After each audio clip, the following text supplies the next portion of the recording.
समझदार होगी तो कुछ समझ जाएगी। घर परिवार कुटुंब कबीला छोड़कर जो सत्संग में जाकर बैठ जाता है वो एक योनि से छूट जाता है, वो छिपकली की योनि है। कौन सी योनि? बोलो, जम के बोलो जरा। छिपकली। और किसी को शौक चल रहा हो छिपकली बनने का तो बात दूसरी है। छिपकली। तुम्हारे घर में भी कोई छिपकली दिखे तो पहचान जाना तुम्हारी कोई रिश्तेदार। पहले घर छोड़ के नहीं गई तो बन गई।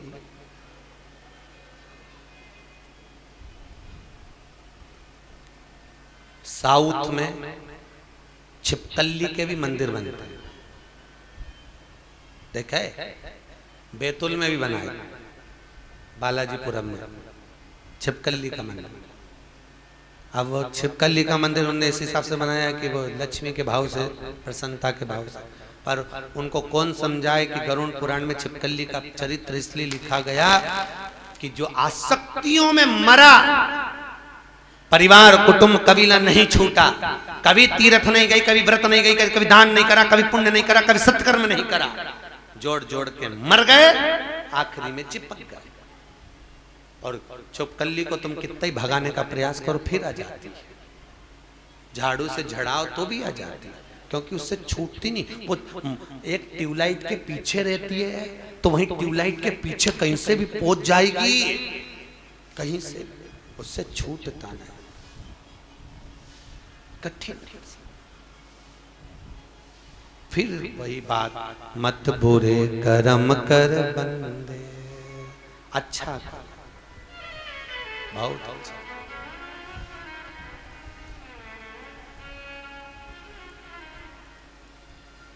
बहुत वचन।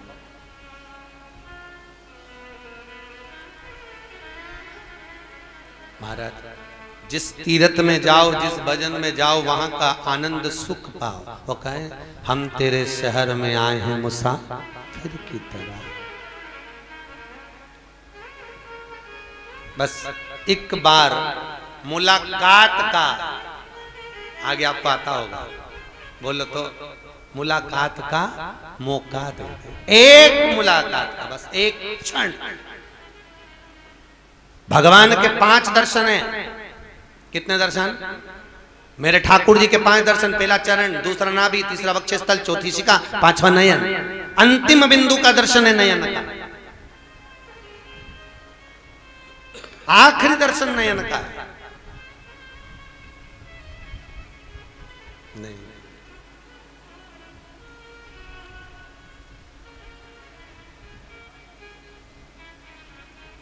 महाराज, वो भाव आपका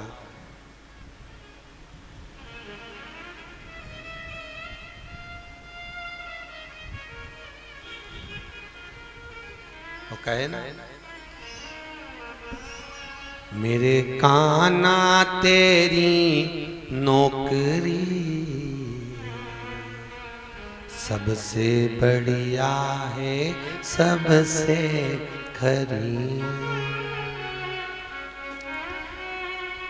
मेरे काना तेरी नौकरी सबसे बढ़िया है, सबसे खरी। मेरे काना तेरी नौकरी सबसे बढ़िया है, सबसे खरी। मेरे काना तेरी नौकरी, सब गाइए, सबसे बढ़िया है, सबसे खरी।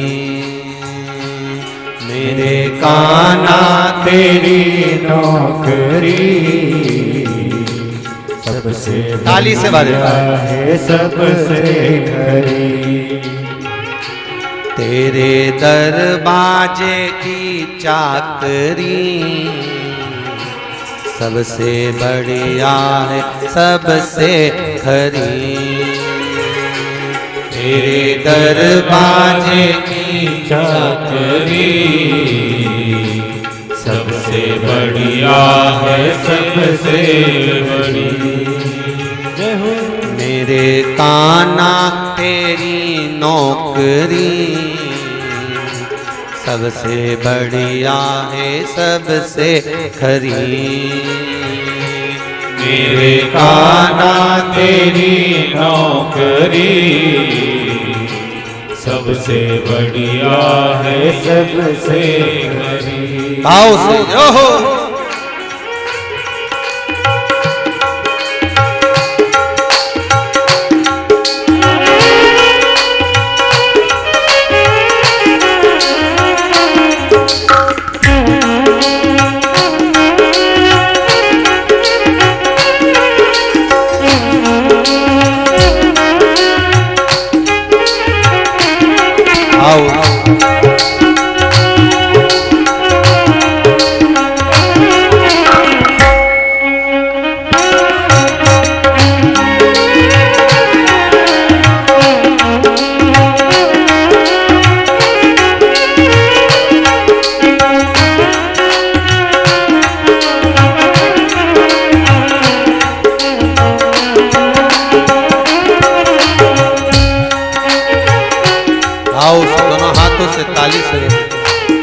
जब से तेरा गुलाम हो गया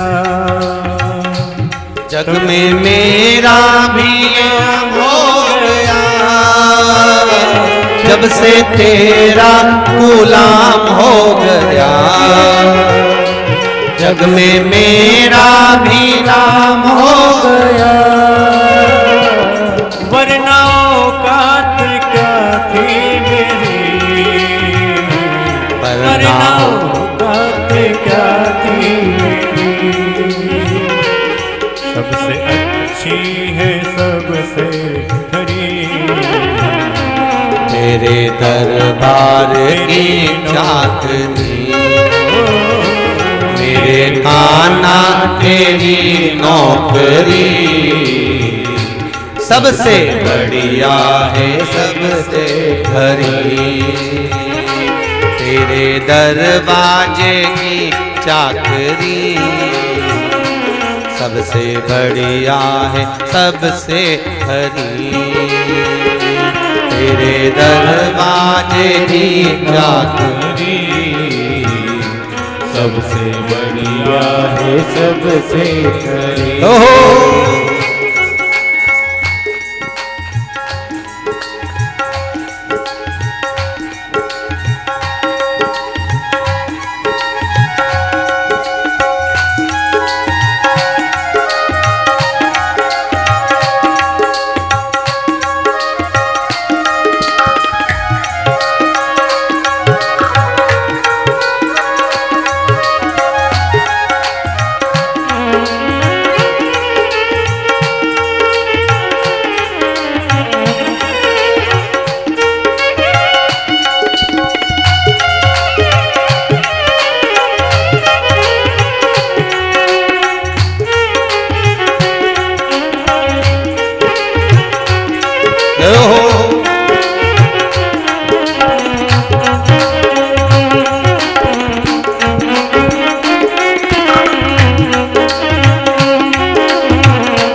किस्मत का जब गुल खिला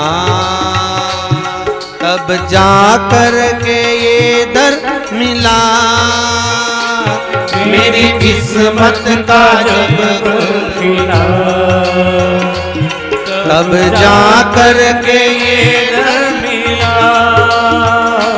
मेरी किस्मत का जब गुल खिला तब जा कर के ये दर मिला।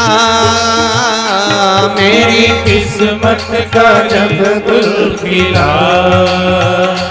तब जा कर के ये दर मिला। मिल गई मुझको चौखट तेरी मिल गई मुझको चौखट तेरी, सबसे बढ़िया है सबसे हरी। मेरे कान्हा तेरी नौकरी, सबसे बढ़िया है सबसे हरी। मेरे कान्हा तेरी नौकरी, सबसे बढ़िया है सबसे हरी। मेरे कान्हा तेरी नौकरी, सबसे बढ़िया है सबसे हरी। तेरी चौखट की ये चाकरी, सबसे बढ़िया है सबसे हरी।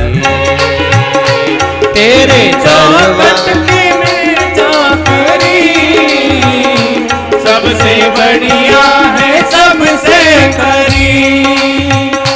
मेरे कान्हा तेरी नौकरी, सबसे बढ़िया है सबसे हरी। मेरे कान्हा तेरी नौकरी, सबसे बढ़िया है सबसे हरी। बोल गोपाल कृष्ण भगवान की जय जय श्री राम। उसके दरवाजे पर जाकर उसकी चौखट पर पहुंचकर उसको पाने की ललकता मुंह, ललक। शास्त्र कह रहा है महाराज, शास्त्र वर्णन कर रहा है। देवऋषि नारद भगवत तत्व को धारण करने वाले, जहां तहां भ्रमण कर कर भगवत चित्त को स्मरण करने वाले।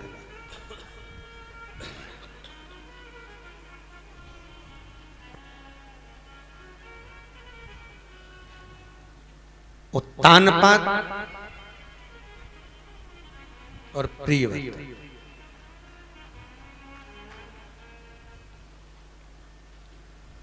ये दो।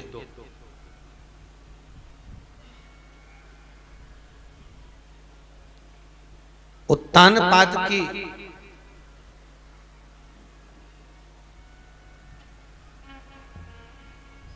दो धर्म पत्नियां, और केवल उत्तानपाद की दो धर्म पत्नियां नहीं, आपकी हमारी मृत्यु लोक में रहने वाले प्रत्येक मनुष्य की दो आकांक्षाएं, दो इच्छा, दो आकांक्षा, दो इच्छा। केवल दो धर्म पत्नियां नहीं, हर व्यक्ति की दो हैं, मन चित्त वृत्ति। दो धर्म पत्नियां सबकी हैं, चाहे स्त्री हो, चाहे पुरुष हो, चाहे बच्चे हो, चाहे बुढ़े हो, चाहे बड़े हो, चाहे संत हो, चाहे साधु हो, चाहे सन्यासी, सबकी दो वृत्ति, दो मन। हर जगह पर दो मन होते हैं। उत्तानपाद की दो धर्म पत्नियां ये दो मन की तरह है। एक मन कह रहा है चल कथा का टाइम हो गया, चलो कथा में पहुंचो। 9:30 बजे से 9:45 बजे से मन में लगने तक चलो कथा, चलो कथा।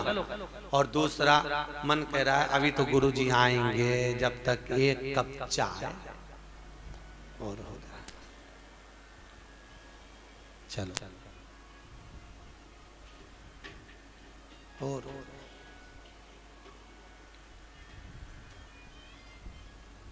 अच्छा बंधन नहीं होना कथा का, तो तुम तो समय पे पहुंचो ही नहीं। गंगा में और तो चाहे डुबकी और मार ले तो अब और चले।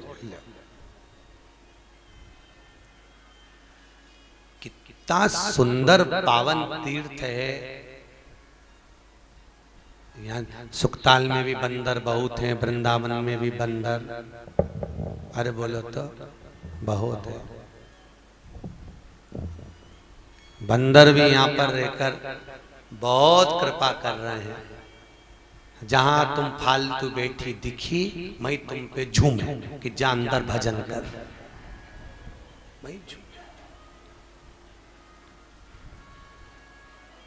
जहां कुछ खाती दिखी वहीं पे फिर उनने कहा 24 घंटे खाएगी तो राम कब जपेगा, छोड़। अगर सुखताल में बंदर नहीं हो बेचारे तो लोग कथा में नहीं बैठे। और बंदर ही ऐसी कृपा करते हैं कि तुमको अंदर भेजते हैं, बाहर बैठ के बता दे जा, पर्स लेके 5 मिनट बैठ जा, अभी टूट पड़ेंगे, जाओ अंदर, टाइम हो गया कथा का।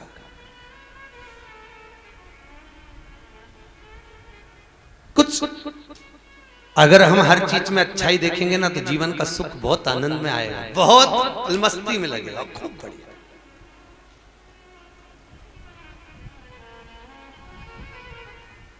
एक कथा ही ऐसी होती है जिस कथा में तीर्थ में एक एक कमरे में 4-4 5-5 को रखा जाता है। उसमें कुछ तो तुम्हारे पहचान वाले रहते हैं, तुम्हारे पहचान के कुछ लोग नहीं रहते। क्यों नहीं रहते? तो उसमें कुछ लोगों को इसलिए रखा जाता है कि आपस में एडजस्टमेंट करना सीखो, क्योंकि परिवार में अब नई नई बहुएं आएंगी तो उनके साथ एडजस्ट कैसे करोगे। सब सत्संग, कथा, भागवत बहुत ज्ञान प्रदान करती है साहब, दुनिया में रहने का तरीका सिखा देती है। उत्तानपाद की 2 धर्म पत्नियां हैं, केवल उत्तानपाद की नहीं, भागवत कहती है हम सब की 2 वृत्तियां, 2 चित्त है, 2 मन है। एक मन कह रहा है कथा में चलो, और रुचि नीति का मन कथा में भेज रहा है, सुनीति, और सुरुचि का मन कह रहा है अभी हाल बाद में चलेंगे। नीति कह रही है चलो सत्संग करो, रुचि कह रही है थोड़ा आराम करो, थोड़ा आराम करो। नीति कह रही है भजन करो, रुचि कह रही है थोड़ा सो लो। नीति कह रही है चलो आज पूर्णिमा का दिन है, बट वृक्ष की परिक्रमा कर ले, गंगा का स्नान कर ले। रुचि कह रही है शाम को चलेंगे।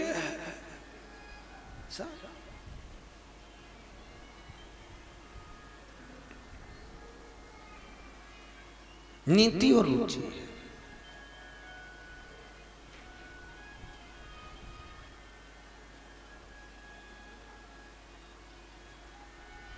और हमारे हरडिया जी हमको रोज फरियाल देके जाते हैं, एक पैकेट में कभी चिप्स दे जाते, कभी फरियाल देके चले जाते। हम ठाकुर जी को दिलवा देते, ठाकुर जी से पूछते तुम्हारा व्रत है क्या?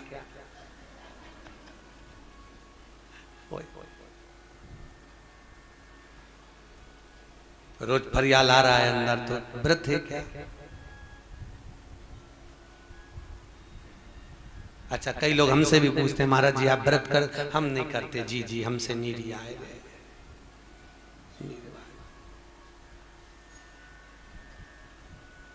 और तुमसे भी निवेदन है, कोई तुम्हारे ऊपर जोर जबरदस्ती वाला बात नहीं है कि तुम व्रत करो। एक माता जी कह रही थी आज हमारा पूर्णिमा का व्रत है, तो हमने कहा फिर हम तो बता रहे हैं। मैंने कहा बताओ मत ही, हमने साबूदाना नहीं बनवाया, हमें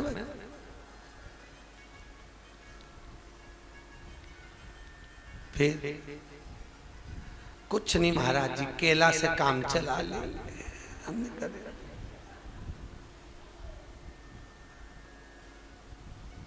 भाई भगवत भजन में इस मामले में अवस्थी जी आपको मानूंगा, अपन रेल में बहुत सुंदर बात करें, मन को छू जाती है। खाओ आनंद लो, सत्संग का लाभ मन को दुखा कर नहीं, आत्मा को दुखा। भगवान कृष्ण तो कहते हैं कि तुम गोपियों बस मेरी हो जाओ। तुम कात्यायनी व्रत क्यों रख रही हो, भूखी क्यों रह रही हो? कौन ने कहा? चलो माखन की मटकी रखी खाओ। तुमसे किसने कहा कि तुम यमुना जी में निवस्त्र होकर नहाओ? कौन कह रहा? भजन चित्त वृत्ति में प्रसन्नता का भाव रखो। कोई ये जरूरी नहीं है कि फलाहार करोगे तभी भगवान प्रकट होएगा। बोलो तो शरीर है, अरे बोलो तो है। अगर तुम्हारे फलाहार से भगवान प्रकट होता रहता तो बंदर तो रोज फलाहार करता है, तो भगवान सबसे पहले उसी पे प्रकट होता।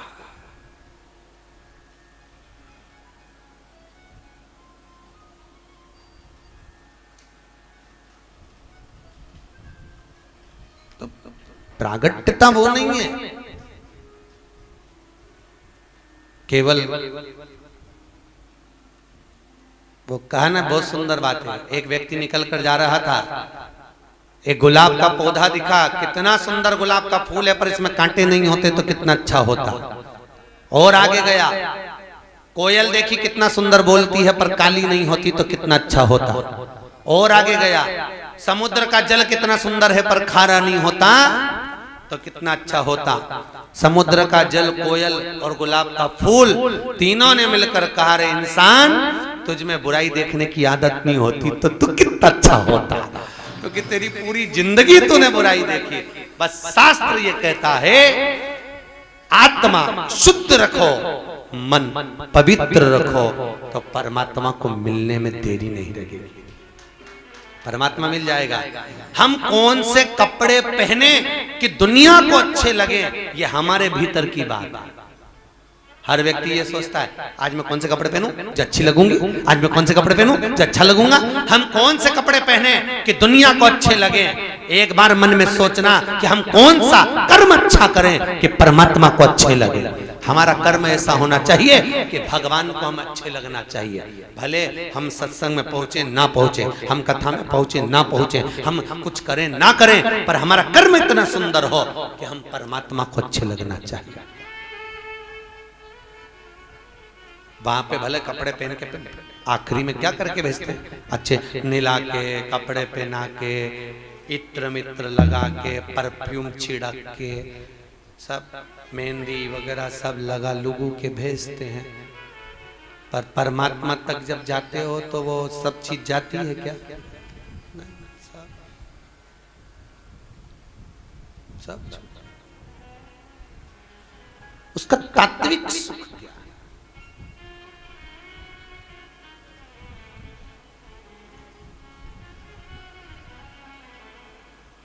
दो बार व्यक्ति का सबसे सुंदर श्रृंगार होता है, दो बार। एक बार पति पत्नी से मिलने जाता है तब सुंदर श्रृंगार होता है, पत्नी पति से मिलने के लिए जाती है तो सज धज कर जाती है मंगल विवाह के समय पर, मंगल शकुन के समय पर। और दूसरा, एक बार एक सांसारिक मनुष्य से मिलने जा रही है तो सुंदर श्रृंगार है, और एक बार उस सांवरिया से मिलने जा रही है तब सुंदर श्रृंगार है। बस अंतर इतना है, नीचे वालों को बाहर का श्रृंगार अच्छा लगता है और ऊपर वाले को भीतर का श्रृंगार अच्छा लगता है। पार्लर में तैयार होना है, बाहर के पार्लर में, जो रोड पर पार्लर बने हैं उसमें श्रृंगार कर कर तैयार होगे तो पति को अच्छे लगोगे, और शुक्र तीर्थ में आकर, कथा में बैठकर, भागवत में, इस पार्लर में बैठकर आत्मा का श्रृंगार होगा तो परमात्मा को अच्छा लगेगा कि कितनी सुंदर सजी आत्मा श्रृंगारित हो जाए, सुंदर, अच्छी, रमणीय।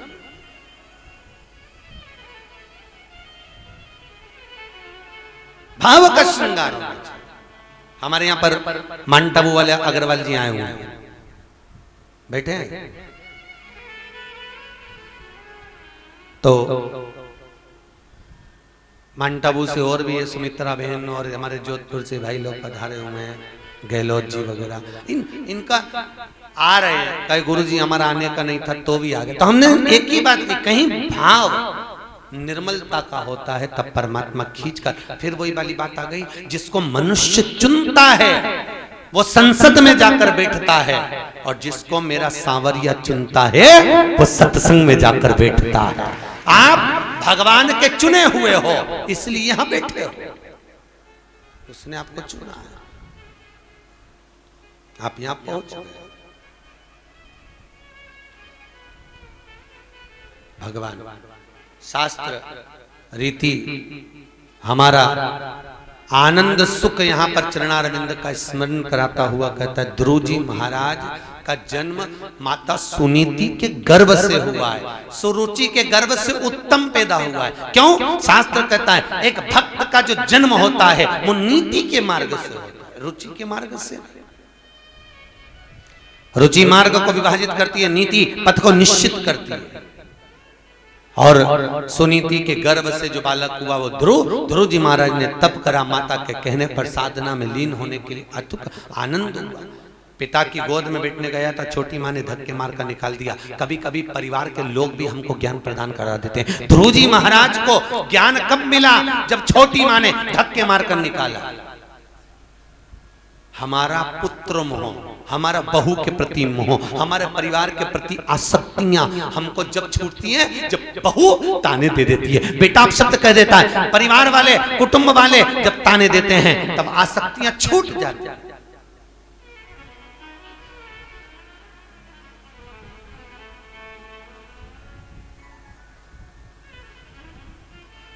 आसक्तियां छूटती हैं, तब विरक्ति उत्पन्न होती है व्यक्ति को। एक पति पत्नी रात को सो रहे थे, दोनों एक ही पलंग पे सो रहे थे। पत्नी ने आधी रात को उठकर पूछ लिया, 3 बजे रात को लाइट जलाई। पति ने पूछा क्या है, काय को जग के बैठी है, सोती क्यों नहीं है? पत्नी बोल रही मुझे नींद नहीं आ रही। क्यों नहीं आ रही? नहीं आ रही। तो नींद क्यों नहीं आ रही, बोलना। स्वामी मेरे को नींद इसलिए नहीं आ रही, मान लो एक पप्पू हो गया तो कहाँ सोएगा? पति थोड़ा सा खसका, यहाँ सो जाएगा, अब तो सो जा। पत्नी सोई, 3:30 पे फिर जग गई, फिर जगी। अब पति ने पूछा अब क्या हो गया? नींद नहीं आ रही। क्यों नहीं आ रही? मान लो अपने को एक पप्पी हो गई तो वो कहाँ सोएगी? पति पलंग पे और सरका, यहाँ सो जाएगी, अब सो जा। फिर सोए, अब तो सोई। 4 बजे